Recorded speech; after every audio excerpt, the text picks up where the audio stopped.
دا مخامخ دروازې نه هغه غاړه دا د کیسهخوانۍ مشهور بازار دی او دې طرف ته تاسو ته خیبر بازار په نظر راځي.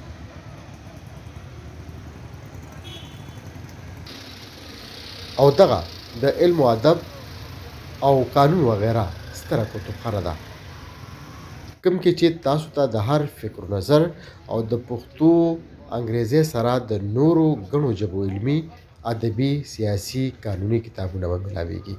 راځئ چې دا ستره کتابخانه ستاسو د نظر نه هم تېره کړو.